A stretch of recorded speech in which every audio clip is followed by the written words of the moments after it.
just want to go to lunch with us? Okay, right on. See you in a minute.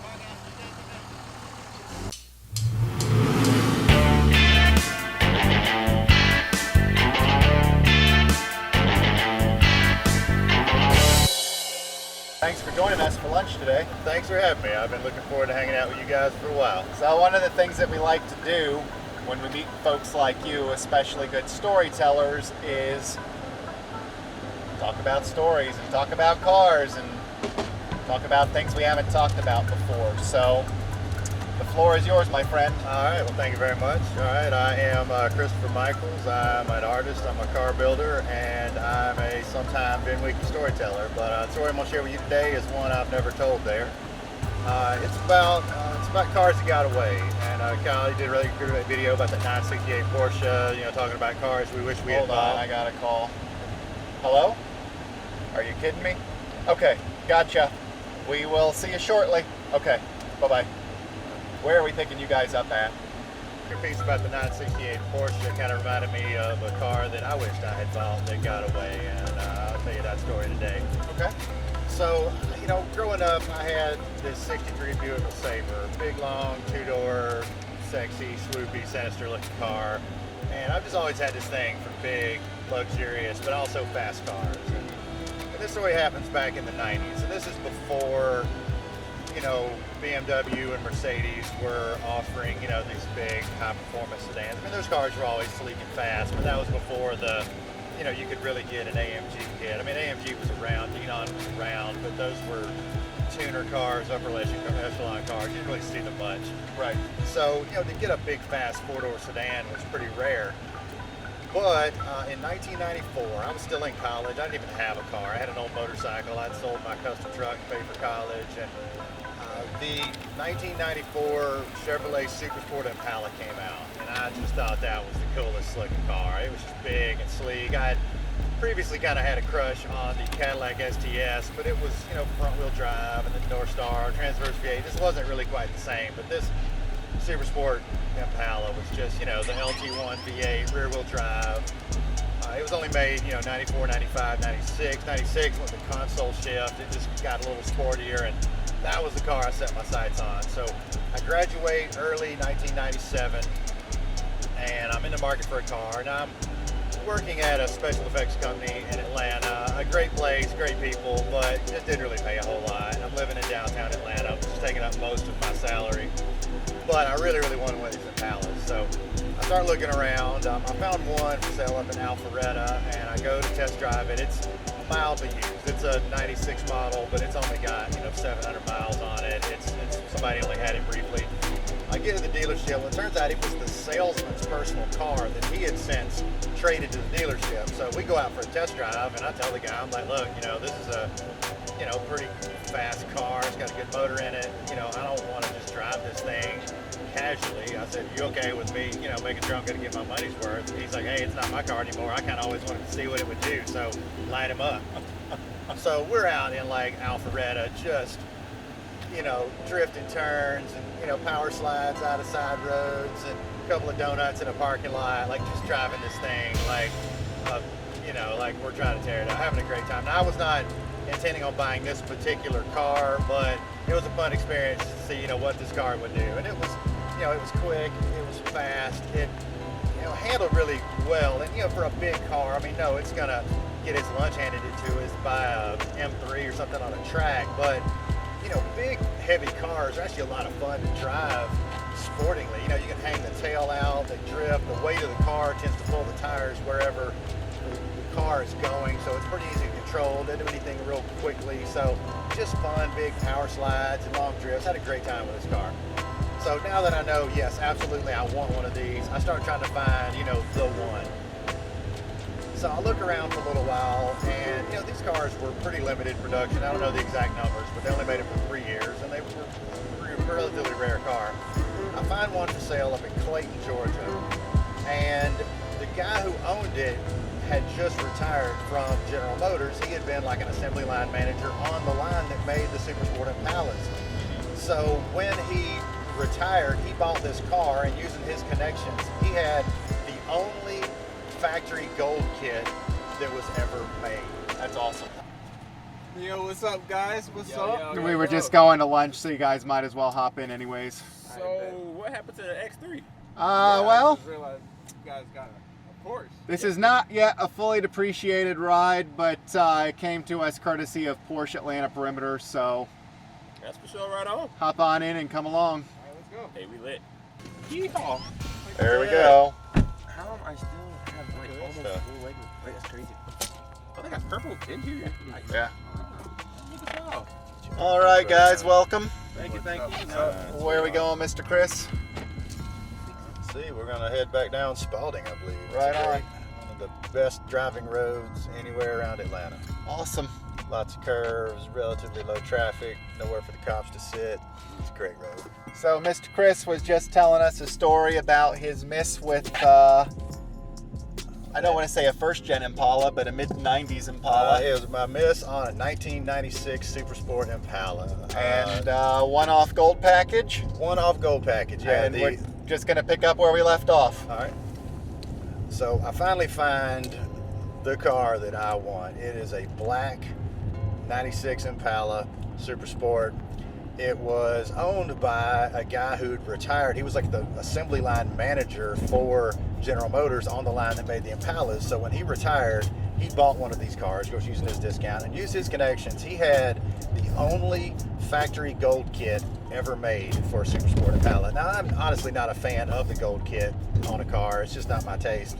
Not really my taste, and it was pretty subtle on this car. It was really just the Impala badge on the trunk and the one on the fenders and the little one on the hood. That was all, just a little bit of gold tone to it, but it made the car special, and it was one of one, and it was a factory car. And if I had it today with low miles on it, it would probably be worth a little more than a regular one. But anyway, so the car's only got 11 or 1,200 miles on it. The guy bought it, but then moved up to the mountains and just didn't really drive it like he thought he would. So this is 1997. The car is like a year old at this point. It's got a few miles on it. So I'm like, okay, that's it. It's perfect. I'm so excited. So I go to my bank and I get a loan, but being a young guy just out of college, student loans and an expensive, crappy apartment in Atlanta and a job that I love but didn't pay much, it was going to be a stretch. But I'm excited. So I borrow a car and got somebody to follow me and get a ride up to Clayton to go get this go get this car. And I've got I'd sold my truck. I didn't have a car. I'm so excited. I hadn't owned a car in like 5 years. I'm so excited to get another one. And I've got the check in my hand, and the whole way up there, it's about a 2-hour drive. I'm thinking about all the stuff that I'm not going to be able to afford if I own this car. I'm not going to be able to go on dates. I'm not going to be able to buy milk. I'm basically going to have to live in this thing to keep it. Because at this time, the car is only like a year old, and they sold for, I think they were about $26,000, $27,000 at the time. They didn't really depreciate much at all because it was such a desirable car. So it was still that's basically what I was making in a year. Again, this is 30 years ago. So that's about 25 years ago. This is about what I'm making in a year, my year's salary on this car. And I could just afford it, but I really knew I shouldn't. All the way up there in the back of my head, I'm thinking about all the problems I'm going to have owning this car, and I'm not going to be able to afford to put gas in it. It's just, I'm slowly talking my way out of it. Like there's like the responsible little version of me on my shoulder going, you don't need this car. You can't afford it. The insurance is expensive. It's going to get wrecked in Atlanta. And then there's like the other part of me with like the horns on that goes, hell yeah, burnouts. We're going to do power slides. You're going to be like Darth Vader. Actually, one of the coolest advertising crossovers is in 1996, there was this ad you'd see in like Motor Trend or Hot Rod magazine. It was a 2-page fold out with just this black background studio shot of a black Super Sport Impala, and it just said, Lord Vader, your car is ready. Like, it was just this big, gorgeous, black, sinister car, and I just wanted it so badly. And in my head, I was going to be like, Killer Mike or somebody driving around in this thing, and it was just going to be this fast gangster car. I was already planning like all the motor mods I was going to do. I had a LT1 350 in it, and I was going to put like a 400 small block crank, which basically turns it into a 383 stroker motor. Right. And I was going to put some heads on it, and I already had this thing planned out to a nice, streetable, like 450 horsepower, just cool. Oh, I was so excited. But the closer I got, I just knew that it was just not the time of my life. I technically could have afforded it, but it would put such a hurt on the rest of my life that I knew I shouldn't do it. So I get to the guy's house, and of course we go for a drive in it. And of course, you gotta drive it. I mean, you drove all the way there. Oh yeah, I drive it, and I just love this car so much. And it just sounded cool and felt cool. It was comfortable, and just, it was so perfect. dark gray leather interior, console shift. It was so perfect. But we get back to the guy's house, and he was an old guy, and I just said, sir, thank you for the test drive. I really, really want this car badly, but at this price, I can't pay it. And he said, well, look, I got other people lined up want to buy this car. I can't really come off the price for you, just for you. And I said, well, I understand that. And I said, look, if you turned anybody else away, I'll be happy to pay to relist it. Back then, it was like Auto Trader, like the little newsprint magazine. And I said, I'll be happy to pay it. And he said, no, it's all good. So I let it go, but it's one of the biggest regrets of the car world. What did you end up getting? Well, the car I ended up with, so I let the Impala go, much to my chagrin.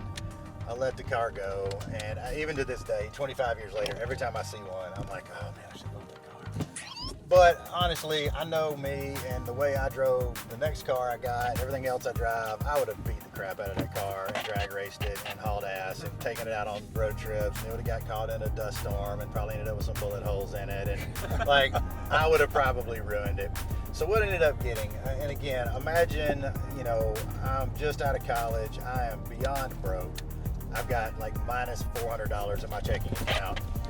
And, to go get a car loan, at least back then, you had to put like 20% down on the car. Well, I had like zero money. I couldn't even buy a Toyota Tercel or a S10 Chevy, anything. Like, I had zero down payment. But luxury cars like a, Infiniti, a Lexus, a Audi, a BMW, a Mercedes, like all those kind of mid-range cars, those were depreciating so quickly that the bank numbers hadn't quite caught up with it. So I ended up buying like a 10-year-old 5 Series BMW, manual transmission, black interior. I bought it for like $9,900 because the bank value still said it was worth like $12,300, but it was depreciating so quickly and caught up. So I was able to get a loan for $10,000 and buy a $10,000 car. So that was my only chance to really get a car, was to buy something that was depreciating so quickly the bank would give me a loan. So I ended up with this 5 Series, and I loved it, and that was the car that ended up in the... Okay. So you got the 5 Series. Yeah, I got the 5 Series, bought it from a guy. It was almost 10 years old at the time, had like 177,000 miles on it. I proceeded to put another 100,000 miles on it. Nice. And, I was dating somebody in Augusta. I lived in Atlanta, so a couple times a week I was jetting down there, and and I raced it. I took it to track days. I took it to the drag strip. I did all sorts of dumb stuff with this car. This is the car I owned when, it's the car I owned when the Tia with the Porsche story happened. So she was the girl I didn't want to get all showed up at my door, all covered in blood and everything, and I didn't want to put her in the car. This is the car that I was driving in the carjack story when the air conditioner broke. Right. And I couldn't afford to fix it, so I just drive around with the windows down, and that guy tried to carjack me and ended up, I pinned his arm to the dashboard, took off backwards. The inertia swung him around on the hood. Now I'm going backwards. He's looking at me through the windshield, and I did a Rockford turn, swung the front end around, flung him into a car. The classic Rockford. You're going backwards really fast. You let off the gas, which kind of transfers weight to the back, unloads the front, cut the wheel about a quarter turn, kick it in neutral, swings it around. Halfway through the turn, you cut about a quarter turn to the left, drive it back in gear, car straightens out, you drive out. I don't think I ever got under 40 miles an hour in that move, and flung him into a car hard, drove away, and get a few miles down the road, kind of collecting myself, and discovered that he had dropped the gun, and the gun was in my floorboard. What kind of gun was it? It was a Glock 17. Nice. Which I carry a Glock 23 myself.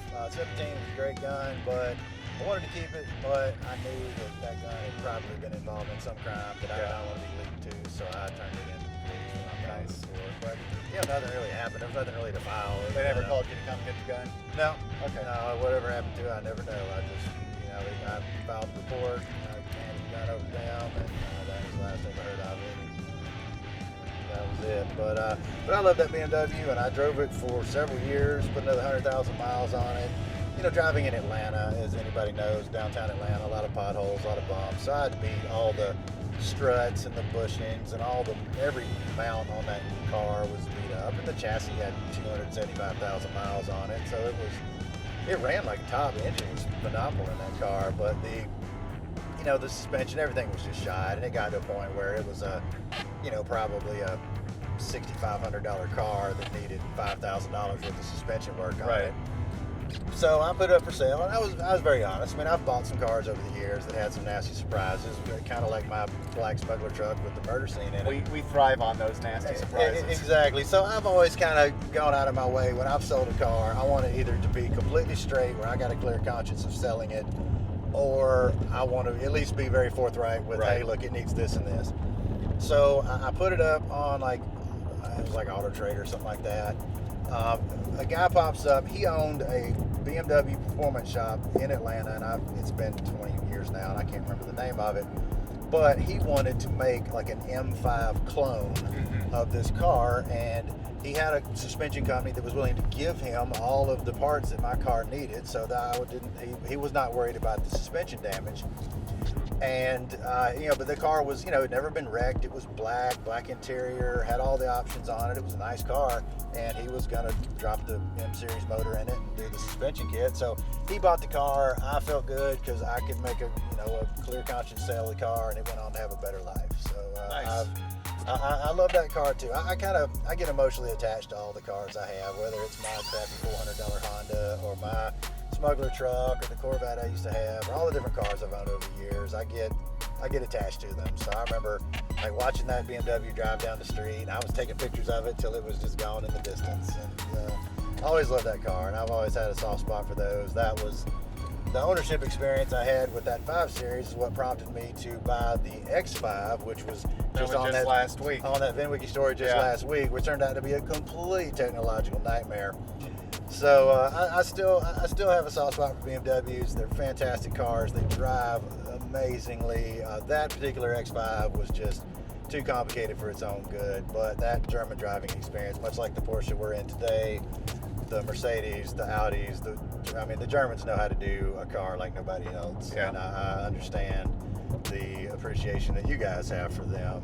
And I'll have another one someday probably, but right now I'm still gonna keep cruising that big smuggler truck. And Well, and you never know when you want to add something to our channel that maybe we all build together.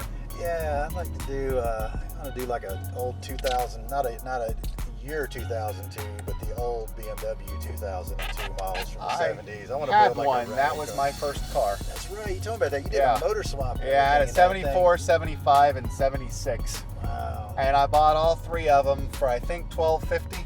Wow. And these days, that was like $40,000 worth of Oh, yeah. cars. All right, Right. well, we're here. Cool. So let's go get something to eat. All right, let's do it. That's for sure right on.